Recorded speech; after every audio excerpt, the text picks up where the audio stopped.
mbokk internet yi bàyyi xel SBT am nañu mbégte ak kontaan tey ñëw fii seen émission coowal politique dalal benn responsable boo xam ni kenn mënu wax politique ci Pikine Nord génn ko si macha allah SBT Média nag ñëw doxantu fi fas yéene see xamul waxtaan dañ koy bàyyi mu nuyoo mbokk internet yi papa ñu ngi lay nuyu. maa ngi lay nuyu di la sant di rafetlu sa déplacement bi di la gërëm di la sant di la dalal jàmm. tey ñi nga xam ne ñu ngi lay seetaan te miinuñu la bu baax a baax à travers SBT Média boo doon présenté ci lu gàtt rek def sa biographie si politique rawatina commune bu Pikine Nord. waaw Pikine lu mel ne fii mën naa wax département de Pikine ak commune Pikine Nord ndax yàgg naa ci politique bi ndax man première partie bi nga xam ne ci laa njëkk a bokk muy RND boobu man ak ñëw Momar Fall di nekkoon maire noo nekkoon ensemble ñu nekk fa la liggéey fa ba RND amoon fa doole trop Pikine gi mu bokk ko ay nit ba yàlla defee itam ba nga xamee ni jóge nañu RND ñu ñëw ci URD ak ci Djiboka ñu taxawal ko fii Pikine taxawal fi ay cellules yu bare ba première élection bi xam ne Djiboka demoon na ko dégg nga ci la ko yàlla mayoon mu amoon 11 députés ci législative yooyu ñu nekk nag presque liggéeyal ko liggéey bu rëy ci département ba URD amoon fi doole loolu ba fa jógee itam URD ñu ñëw toog réfléchir ba yàlla def en 2008 bi Macky Sall amee problème ak Abdoulaye Wade man ak ñi ma àndaloon ku mel ne Pape Amady Sow ak ñeneen ku mel ne Ali Camara mi ku mel ne Ngone Laye ku mel ne ñoom Amadou Kuma Ndiaye ku mel ne Ngone Ndiaye mel mooy aussi dégg nga ci lañu jóg àndandoo def benn dank taxaw ne dañuy jàppale Macky Sall pour ci xeex bi muy xeex ci lañu daan def bu ñu daan réunion fële kër Kutaay booba mu ngi booba affaire ju doogul woon mais booba noo ngi tudd woon Dekkal Ngor ñu nekk ci di ci liggéey bu ma sànni réunir fële kër Kutaay ci wetu stade Alassane Djigo bi booba daaw nu weesul mat ay 10 personnes 12 personnes lu bëree bëri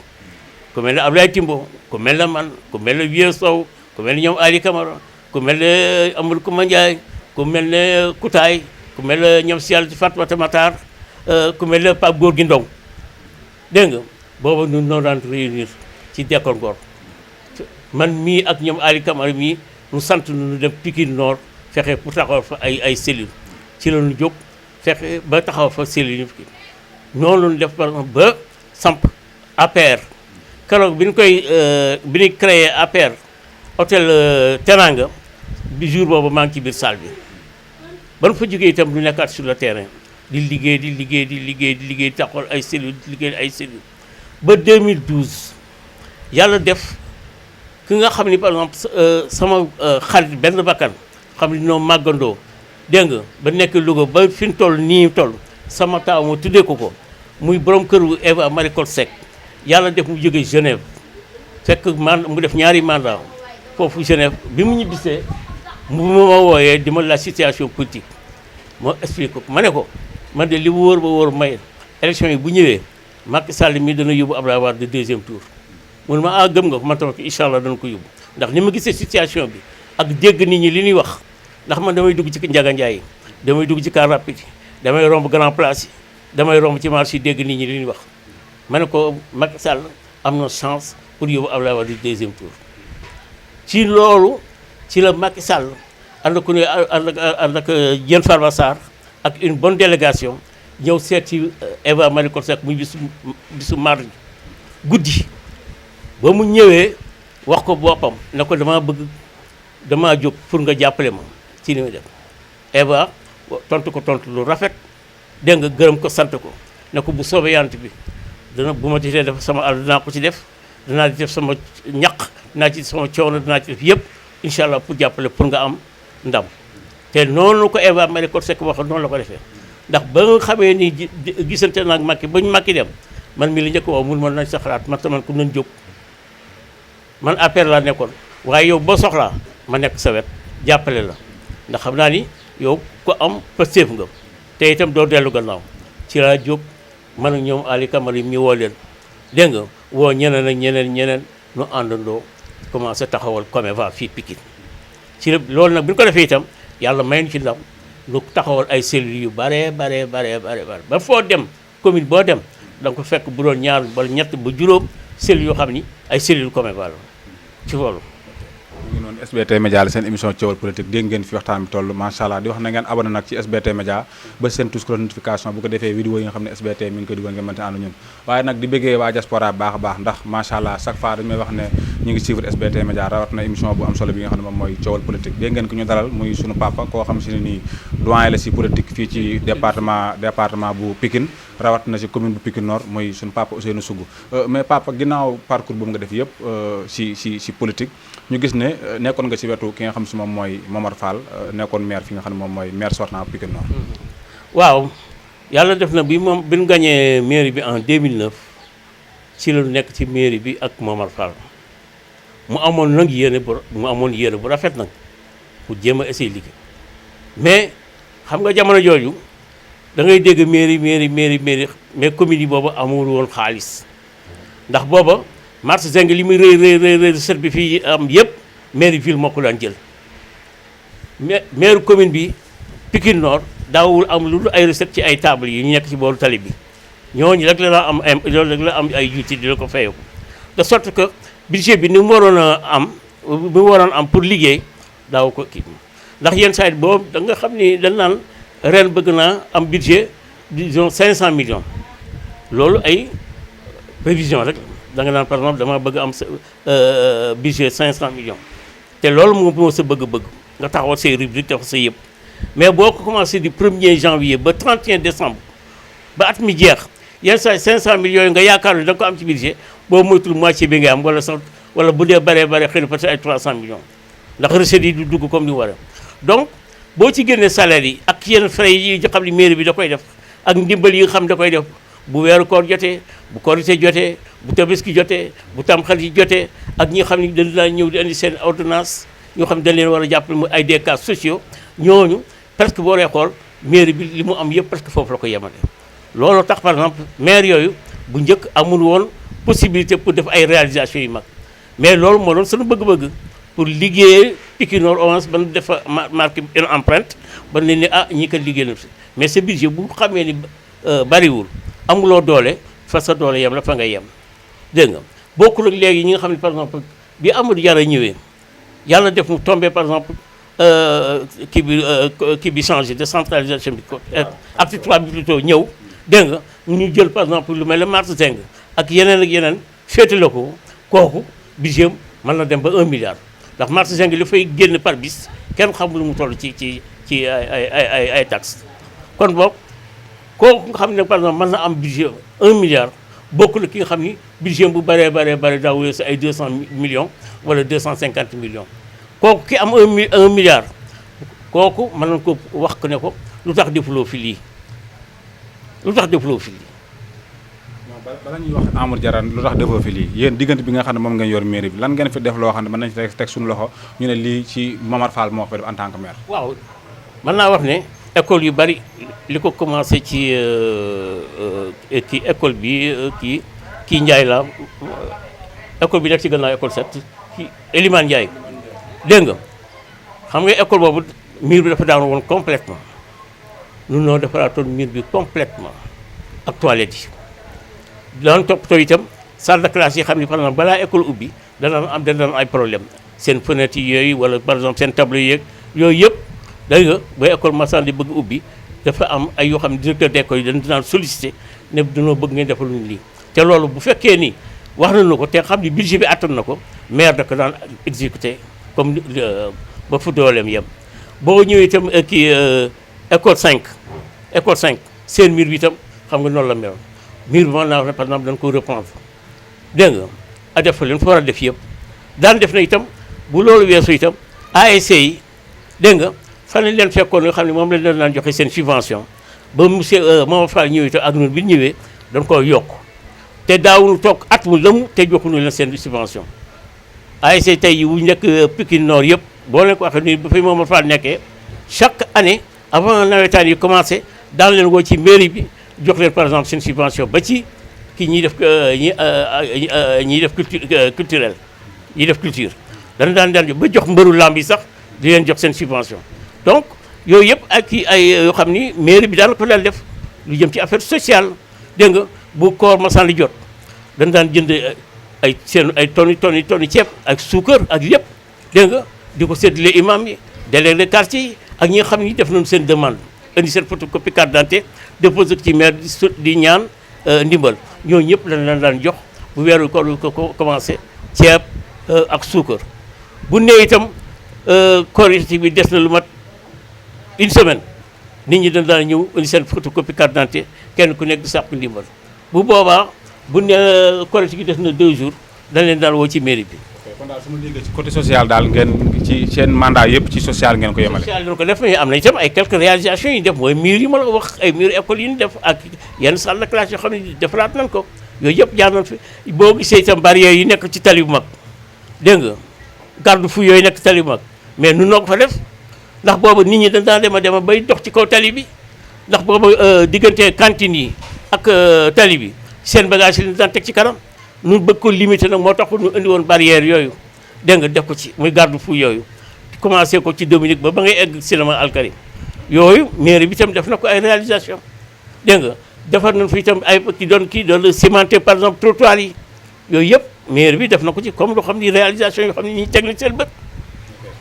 SBT Média seen émission coowal politique waaye dégg ngeen li nga xam si ni moom la leeral si diggante bi nga xam si ni moom la fi Mor Fall nekk léegi ñëw si maire actuel muy Amadou Diarra nga xam si ni tey bim parce que ci moom ngeen jëlee woon mairie bi en 2009 donc ngeen ñëwaat mu jëlaat mairie bi parce que donc am na ñu bëri sax ñoo xam ne Pikine Nord dañu ñoom dañoo réccu sax lu ñu doon jëlee 2009 si mairie bi ci Amadou Diarra lan ngay tontu ci loolu. waaw xam nga en 2009. waaw bu fekkoon ni benn kii bi benn bokk yaakaar ndax en 2014 ci la Amadou Diarra ñëw jëlaat mairie bi parce que ñun noo jël mairie bi de 2009 ba 2014 mu am xëccoo ci biir benn bokk yaakaar ñii jaar fii ñii jaar fii ñu ni ñii naan par exemple waaye du ma wooteel diw du ma wooteel diw nun ak ñoom Momar Fall ñu doon defar seen liste bopp bu coow lu bari doon seen liste bopp mais su fekkoon ni en 2014 consensus amoon na ci biir benn bokk yaakaar ñëpp booloo nekk benn kon Amadou Diarra du jàll mais tasaaroo bi ci boppam moo tax Amadou Diarra bi mu ñëwee ak électorat bi mu am dégg nga fexe ba jàll loolu moo ko may chance waaw booloo boobu nag moo amul woon ci benn bokk yaakaar bi loolu tax ñu ñàkk te itam liste yi dafa bari woon ndax fu mel ni Pikine Nord en 2014 ci benn commune rek amoon na presque tolloog près de 40 listes. est-ce que loolu du dëggal ne moom comme li muy wax à chaque fois Pikine Nord man lañ bëgg Pikine Nord man lañ gëm ba pare ak réalisation yi nga xam def na ko Pikine Nord. mais Diarra dama bëgg yow mi nga xam ne en tant que journaliste nga ni ma lii la fi def. non li nga def bëri na parce que boo xoolee Pikine Nord tey ni mu leeree nga xam ne moom am na liggéey bu bëri boo xam ne def na ko si. mais bu dee affaire éclairage ji nga éclairage boobu ngay wax ci ñun lañ njëkkee ñun bañ na ko ba dañoo jëloon ay techniciens yoo xam ne Senelec la nekkoon liggéey ba retraité mairie bi jël leen uniquement pour mu am suivi éclairage ñu ñëw ci quartier bu ci nekk délégué de quartier beeg ñun la sa gox bis boo fa gisee guddi jot benn poto bu doon tàkk ba tàkkatul na nga bu subaa na nga ñëw ci mairie bi pour ñu jéem a changer ampoule bi wala defar ko ñun loolu noo ko def bi mu ñëwee ci la fekk par exemple ñu nekk ci kii boobu ci dynamique boobu di nekk ak associé ci délégué de quartier ak les jeunes ñu ñëw di ñu xoolal lampe yi ba xam coupé na wala coupé wul lampe bu buuree bu ñëwee suba ci mairie bi balaa ngoon jot daanu envoyé un technicien jox ko matériel bi ak ampoule yeeg yëpp mu dem defaraat foofu. d'accord ñëpp d'accord ne Momar Fall def na si kéem kàttanam ci diggante bi nga xam ne moom la yor mairie bi mais bi Amadou Diarra ñëwee Pikine Nord léegi boo doxee heure boo mën di dox bu poussé war doon guddi sax boo taxawee for ko. mais loolu bu fekkee ni kii waaw loolu xam nga loolu bu ñëwee fekk nu ci def loolu lampe dëkk bi gën a leer duñ def lu kontaan ci parce que Pikine Nord loolu am kon boog continuité la. non c'est-à-dire li ma wax ne ma wax ma lu mu fi réalisé moo tax ma wax loolu ba pare pavé Pikine Nord yëpp mu pavé ko. mais est-ce que pavé na ko Pikine Nord. li ëpp ci Pikine Nord pavé na ko. da nga yaakaar ni ne moom moo ko pavé. mais moom moo fi nekk maire non attention donc déglu ma rek non attention bàyyi leen di jaawale parce que ji nga maire commune dafa am fu nga xam ne foofu la man yem mais defar tali tabax école tabax dispensaire defar goudron dégg nga kooku soit c'est la ville ou bien l'État mais Amadou Diarra def benn pavage kooku ku ko wax da nga koy jaay waaye xam ne moom ci bopp boo ko laajee dañ ni par exemple tali yi ñu kii bi soit mu nekk soit comment dirais-je waa ADM agence de développement municipal wala par exemple état bi avec ay kéem yooyu dégg nga ñoom noo jóg léegi par exemple pour jéem a di pavé par exemple mbedd yi dégg nga ou bien la ville. parce que la ville man lampadaire yi avant mu yaatu ci réew mi moom bokk na si ñi nga xam si ni ñoom ñoo ko njëkk installé Pikine Nord. lampe solaire yi déedéet du Amadou Diarra ci noonu ñu la commencé ndax ban fa nekkee en 2009 ba 2010 loo bi njëkk a indi dégg nga que Pikine Nord la sédd nañ ko ci lu tolloo presque plus de 200 lampadaires ci lañ def par exemple di ko commencé fii tali bu bees côté bi feesee jumaa ji dégg nga côté bi parce que foofu yëpp kii la Pikine Nord la lañ commencé foofu defar tali bu mag ba rue 10 mais bu dee par exemple lampadaires yi solaires yi fii ci noonu la temps wu Momar Fall la. mais seen lampe yooyu nga baal ma mais ñu bëri dañ ñëwoon ci moment yooyu noonu da ngeen a xool fi nga xam ne fa la seen partisans yi nekk rek ngeen def ay lumière. mais ñun dañoo xam fu seen par exemple boo jëlee par exemple boo jëlee longueur par exemple nga jël par exemple tali bu bees bi tey jii fi tolloog mur bi nga def fépp yëpp nga def ko ay lampe dégg nga ñëw tali bu mag dégg nga kan ko xanaa kon ñun par exemple ñun Pikine Nord gi yëpp ñun la ñu àndal ndax Pikine tali bu mag def nañ fay lampadaires yooyu solaires yooyu rue bi def nañ ko foofu dégg nga ba kër Sëñ Touba gii dégg nga kër Sëñ Touba gii lampadaires yi nekk foofu le dégg nga ñun la leen ko sampal ak dispensaire bi Dominique. voilà bokk na ci beneen réalisation boo xam si ni Amadou Diarra def na ko boo xam ne mën nañu teg loxo mooy espace public Loulou Diop bi nga xam ne def na ko ci RIDIS. espace ban ci. public bi nekk RIDIS. wetu école 5. waaw kooku tey rafetlu naa la ko rafet na boo fa rombee vraiment damay man bu ma fa rombee damay kontaan dégg nga waaw mais à part ça boo cité ma leneen. bokk na ci plan yi bëggoon na am na projet bu mag boo xam ne amoon na ko pour defar théâtre Verdi bi defar ko benn projet boo xam si ni donc Pikine Nord daf siy gis boppam amoon na beneen projet boo xam ne pour Mar 5 mais yéen yi nga xam ne yéen waa Benno Bokk Yaakaar nga xam ne yéen kii bi yéen ci laxa jaan non quand même donc loolu moo nit ñi moom mooy wax loolu wala ñi xamul ñooy wax loolu bu dee ji nga théâtre Verdi bi nga wax ñun avant ñuy jógee ci mairie bi plan boobu ñun na ko taxawal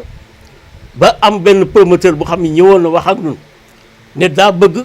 dégg nga bu ñu d'accord ñu def benn convention signé moom mu reprendre par exemple théâtre de verdure def ko ni mu ko bëggee ba pare mu amee gestion bi ci la nekkoon ci diggante bi yàlla def en 2014 ñu jóge ci mairie bi xëy na peut-être moom ba mu ñëwee mënoon na continuer ci lancé boobu lu tax réalisé wu ko